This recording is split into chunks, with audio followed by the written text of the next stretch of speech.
Nosotros somos un grupo de jóvenes que solamente queremos libertad.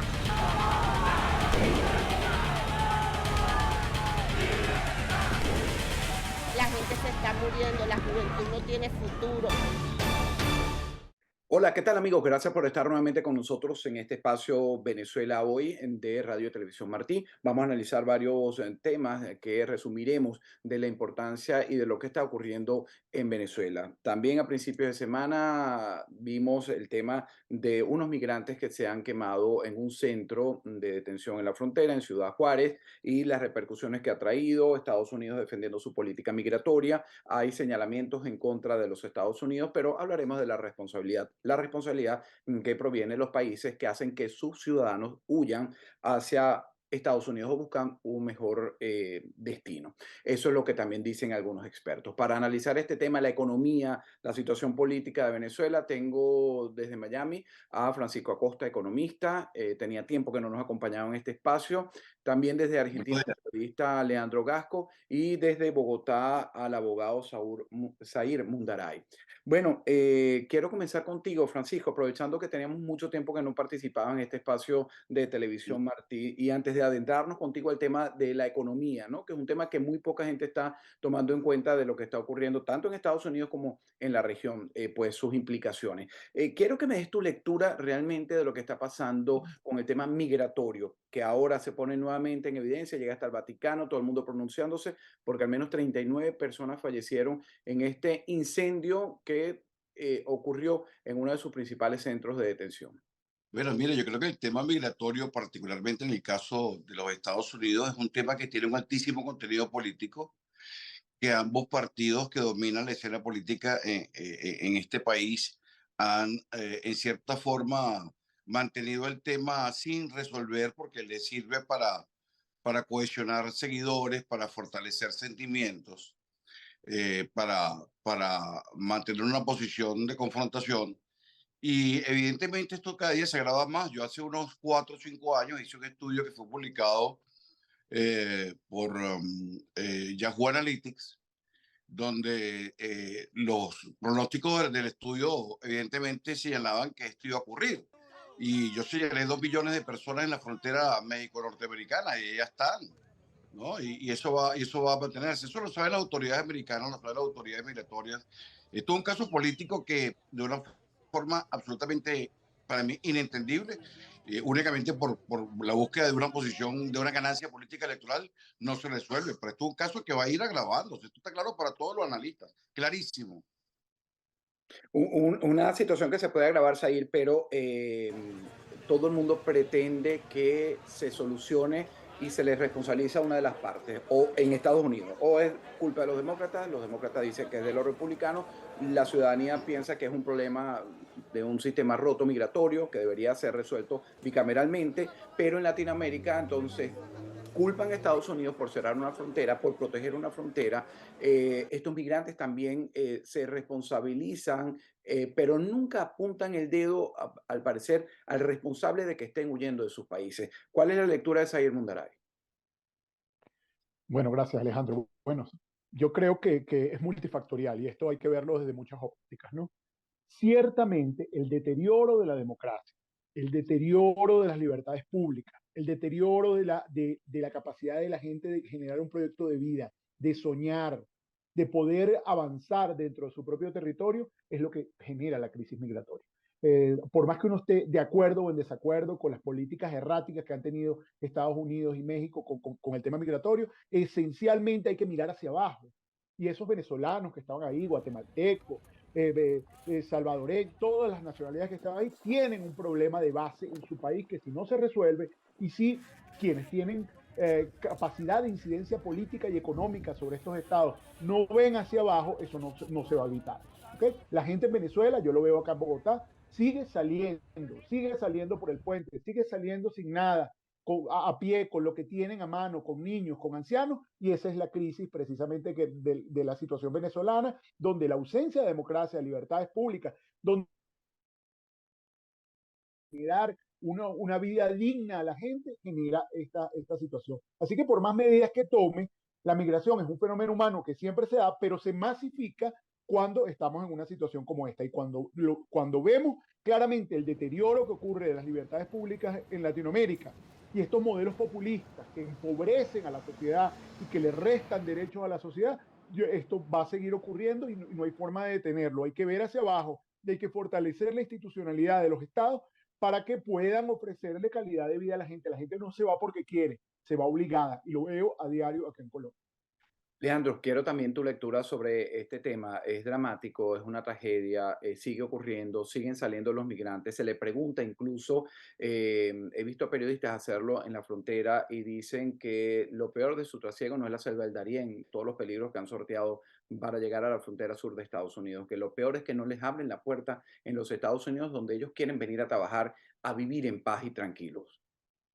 Sí, bueno, estamos en un contexto de desgobiernos en el mundo y las cosas mal hechas. En primer lugar, yo creo que Nicolás Maduro debería estar preso y incautado todo lo que ha robado, por un lado. Principal responsable él y todo su entorno, su cúpula, podemos seguir. En cuanto a lo de México, que me parece terrible, espantoso, quiero decir que estas 38 o 39 muertes, que lamentablemente posiblemente después sean más, porque hay mucha gente internada en hospitales en muy mal estado, hay un responsable. Y cuando se habla, la oposición dice, esto es un crimen de Estado, se busca un aniquilamiento. Yo coincido con eso. Es un crimen de Estado. El Instituto Nacional de Migración en Ciudad Juárez, Instituto Nacional, México, Estado, el desgobierno del presidente Andrés Manuel López Obrador, hay que decirlo, porque Ciudad Juárez no es cualquier lugar, es un lugar en donde hay un combate por ganar territorio de los carteles, el de Juárez, el de Sinaloa, el de Jalisco, entonces, y el presidente López Obrador, y pregunten a la oposición y pregunten al pueblo, ¿cómo llegó a ese cargo de presidente? Digo, llegó financiado por el narcotráfico. ¿Por qué? Una de las primeras acciones es dejar libre a Guzmán, Oviedo Guzmán López, del cartel de Sinaloa. ¿Por qué es ir a visitar al padre de ese Guzmán López que estaba en condena perpetua? ¿Por qué el entorno de su partido busca hacer museos del narco? Bueno, investiguemos todo esto para ver y después veamos también, porque si bien es cierto que ahí hay implicancia de la seguridad, el presidente tuvo un descaro, pero que no se puede dejar de mencionar. Decir, no, pero echar la culpa a los venezolanos, a los guatemaltecos, no, porque como sabían que los íbamos a deportar, prendieron fuego un colchón y entonces se quemaron vivos. ¿Pero qué es, señores? Humanidad. Dios mío, la culpa ahí también no es solamente de la seguridad, que tendrá su responsabilidad y ojalá la justicia, que seguramente será corrupta, investigue un poco, pero hay una responsabilidad de arriba. Arriba le dicen, porque no son uno, dos, tres de seguridad, hay varios. Y arriba es el Estado, y arriba es un presidente corrupto y vinculado directamente a un narcoestado. Que es lo que se está repitiendo en Latinoamérica, los narcoestados, ¿no? Y son 55.000 desde 2014 muertos y desaparecidos migrantes, refugiados. Cuando decías lo del Darién, que da terror hablar con venezolanos y que te digan, no, pero yo para pasar, sí me subía a una camioneta o a un auto y atrás llevaba un niño de 17 años muerto. Y no, pero y eso, bueno, nos dejaron pasar, pero hay que ponerles tantos dólares, y son mafiosos, son narcotraficantes, son sicarios, estamos 3 días sin comer. El mundo creo que tiene una insensibilidad, y con estas 39 muertes tenemos que despertar todos. Tiene que despertar Estados Unidos y tiene que despertar los países a los cuales les queda algo de democracia, y condenar y no hacer alianzas, y también las ONGs, porque a mí no me sirve el repudio, ay, qué mal, Naciones Unidas, esto, el otro, qué mal, uy, se murieron 39, está muy mal. No, ustedes reciben millones de pesos, ¿qué están haciendo? ¿Dónde están los veros? ¿Dónde están viendo qué está pasando en esa organización? En los respectivos países, porque la plata también tiene que dar cuenta de qué hacen las organizaciones y los estados que dan dinero para el apoyo.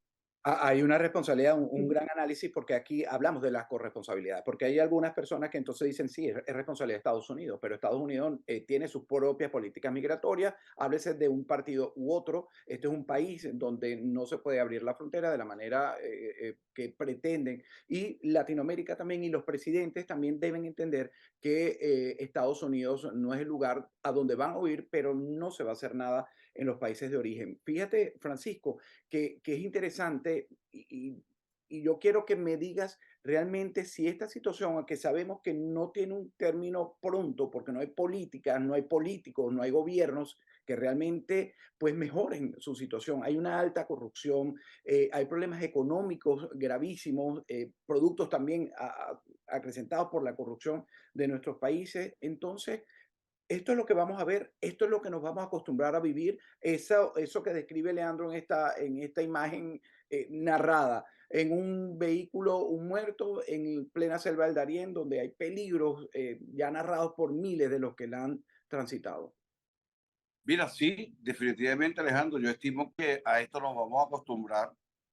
Esta es una situación que va a agravarse.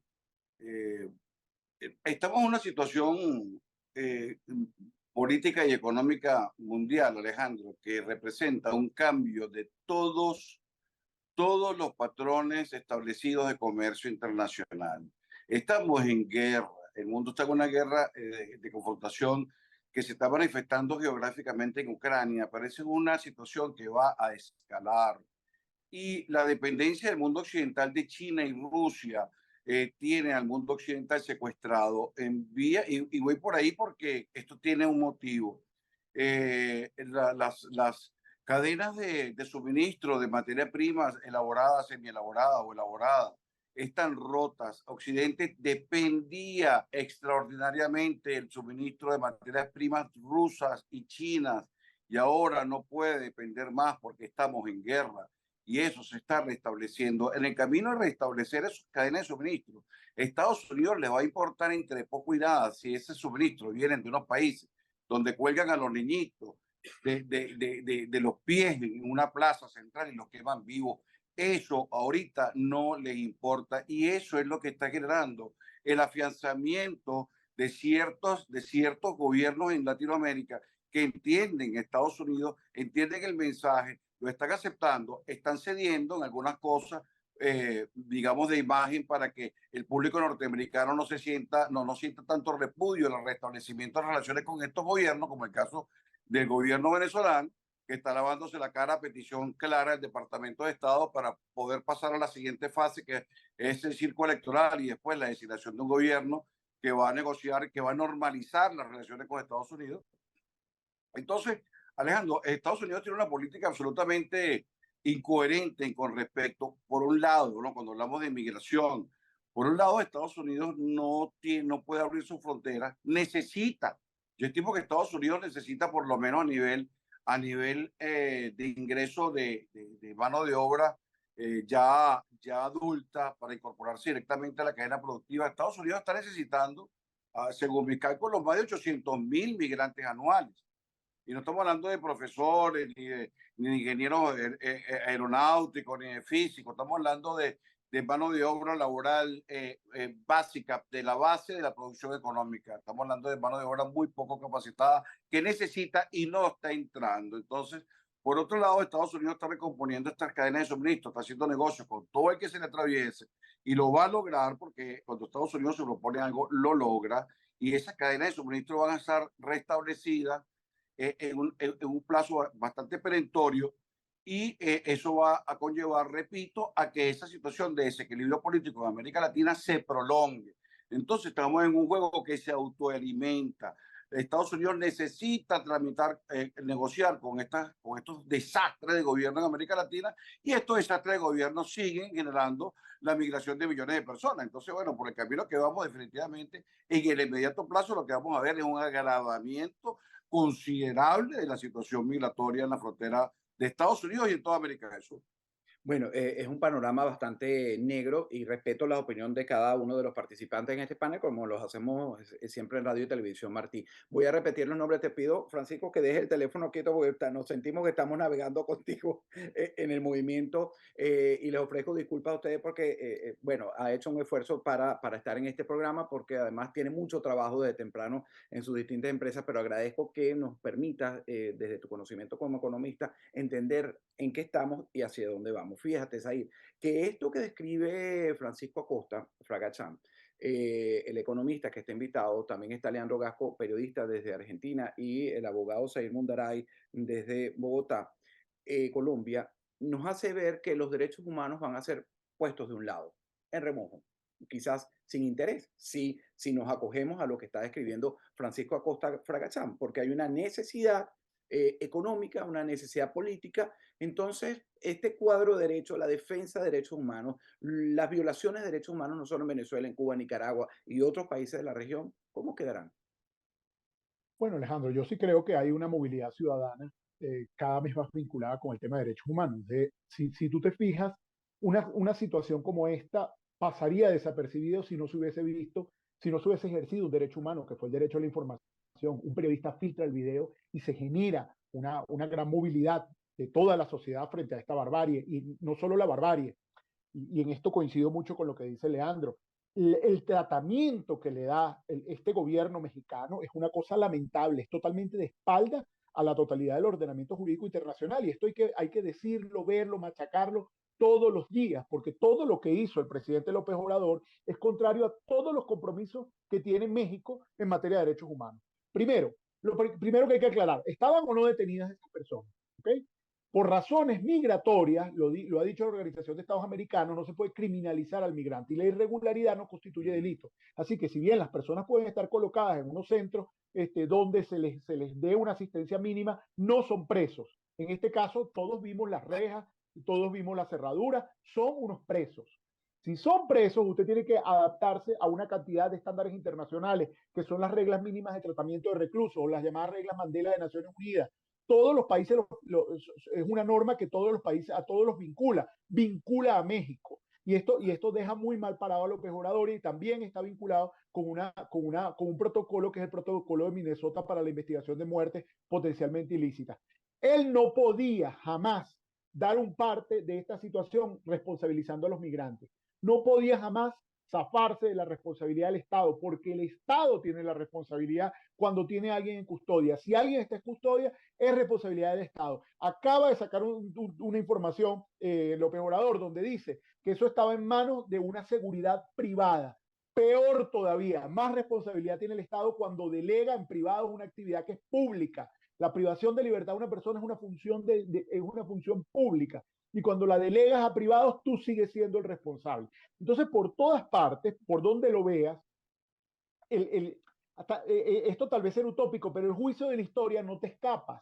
Y de una situación como esta, donde todos pudimos ver que en lugar de tratar de salvar vidas, se encerró a la gente ante la muerte inminente, López Obrador no puede escapar. Un gobierno como ese, un gobierno que ciertamente tiene vínculos claros con el narcotráfico, un gobierno que claramente ha deteriorado la situación de derechos humanos en su país, un gobierno que tiene políticas públicas regresivas en materia de derechos humanos. Y esto va a cacarear, esto no es una cosa que va a pasar de un día para otro. Hay mucha gente insistiendo, tal vez hace poco ruido por los temas económicos, con los cuales también coincido con el otro invitado, que a veces se sobreponen, pero una situación tan bárbara como esta, una barbarie como la que ha ocurrido, esto no va a pasar desapercibido. Y está en nosotros, los ciudadanos, en ti como comunicador, en todos los que hacemos un poco de ruido, en que esto se mantenga en el tapete y que haya una investigación y además el Estado repare, porque las víctimas tienen derecho a verdad, todos tenemos derecho a verdad y a reparación del daño. Y además que se tomen medidas para que esto no vuelva a ocurrir,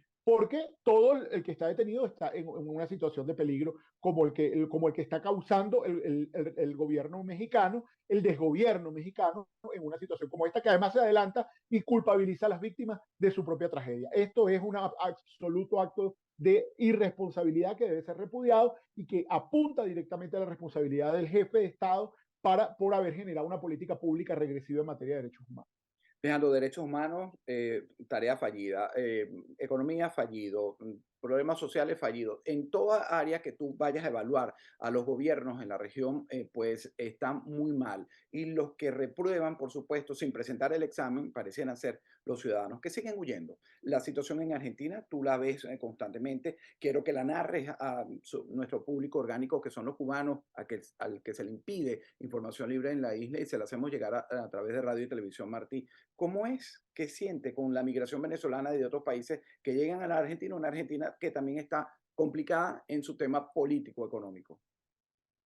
Bueno, sí, decir también a ver, estamos en Latinoamérica asistiendo a narcoestados. Aquí en Argentina tenemos Rosario, que ya lo hemos hablado, que esto se está extendiendo para la Argentina también, y hay una vinculación. Narcotráfico con trata de personas y prostitución, igual que lo que pasa con la causa de PDVSA, corrupción, lavado de dinero y prostitución, y mafia, ahí que se habló de mafia de muñecas y qué sé yo. Entonces, todo esto hay que contextuarlo para ver la realidad. Después, Argentina está con un gobierno corrupto, con un problema serio económico de inflación, más de 100% de inflación, y con restricciones a la compra de moneda extranjera, y con 50% de pobreza.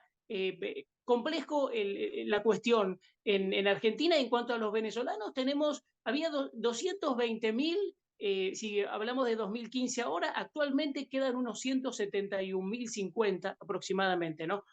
Esto va cambiando a lo mejor mes a mes, pero 171.050 que se encuentran con muchas dificultades porque cuando ven un presidente como el de Argentina, que une lazos con Cuba o con Venezuela, que sufren el tema de la inflación, el desempleo, la inseguridad, que también están matando gente todos los días, o son los narcos o son los delincuentes, pero bueno, para el caso mueren.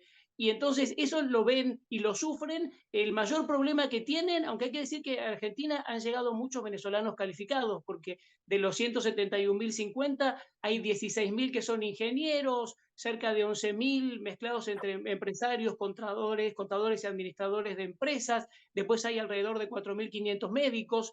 Bueno, hay gente muy capacitada, algunos con varios títulos universitarios, que vienen, trabajan de cualquier cosa, y tienen mucha dificultad para legalizar sus títulos y para obtener sus documentos, que en eso a veces se les va muchos meses o incluso años. De hecho, se habla en gobiernos y en ONGs que hay un plan del 2023 al 2025 para facilitarle el tema de obtención de documentos y legalización de títulos, pero lo cierto es que el 70% de los que están en Argentina están sobrecalificados y generalmente trabajando en negro o con dificultades en el empleo, ¿no? Bueno, Francisco, queríamos hablar de economía. Hablamos de esto en la preproducción de este espacio. Vamos a centrarnos en Venezuela y su relación con el continente. Venezuela es uno de los países más ricos del petróleo. Tú hablas un poco de la necesidad que tendrá Estados Unidos de tener relaciones, que es lo que estamos viendo también con Venezuela y el petróleo, el levantamiento de ciertas sanciones Y puntuales. Argentina, disculpa Alejandro, y tiene la relación de amor de Estados Unidos con Argentina. El presidente de Argentina estuvo de visita en estos días por Estados Unidos y una relación de amor. Argentina tiene las reservas de litio más grandes del planeta junto con México. Entonces, ahí tiene ese país que dice que es amigo de Fidel Castro y que viola los derechos humanos y que tiene toda la inflación del mundo ahorita con beso y apurruños con el Departamento de Estado. Así que eso te demuestra pues, que lo que te estoy diciendo tiene una base observable, ¿no? Claro, no, y quería tu análisis en el sentido, después de ver estas relaciones, como tú las describes perfectamente, ¿cómo va a mejorar el panorama si realmente, yendo a Venezuela, no hay productividad, PDVSA todo se lo roban, hay pues una corrupción rampante de la organización criminal, donde figuras del terrorismo, del narcotráfico, de los guerrilleros, pues están haciendo de las suyas, están tratando de tener su cuota de poder. Cuba también, el régimen cubano, teniendo su mano allí metida. Pero no hay productividad, no hay la posibilidad de que las empresas puedan generar, que tengan garantía y seguridad jurídica, no hay nada. Entonces, esto va empeorando. Entonces, ¿hacia dónde vamos económicamente hablando? Bueno, mira, a Venezuela va a llegar un cañón de dólares inmenso, inmenso, que va a estar destinado a la puesta en marcha de un programa de reconstrucción de la industria petrolera, de lo que queda de la destruida industria petrolera venezolana, va a llegar cantidades ingentes de dólares destinadas a la explotación minera.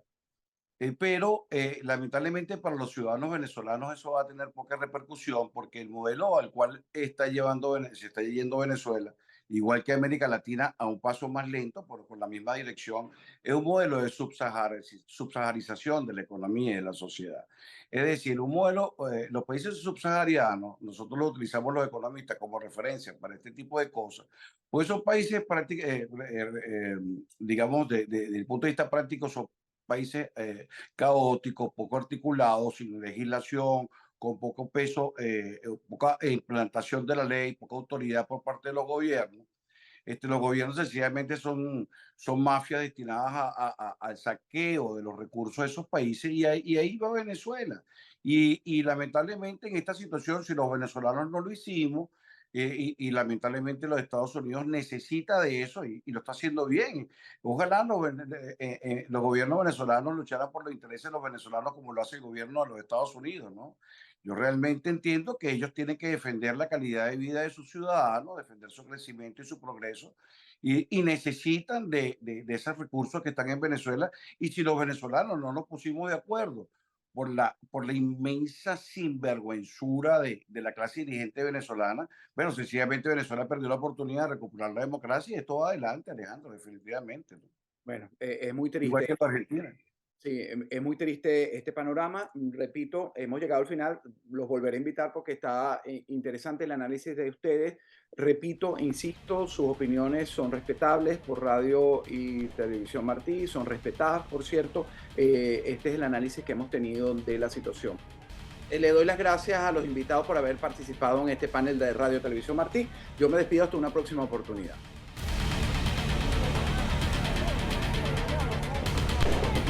Nosotros somos un grupo de jóvenes que solamente queremos libertad.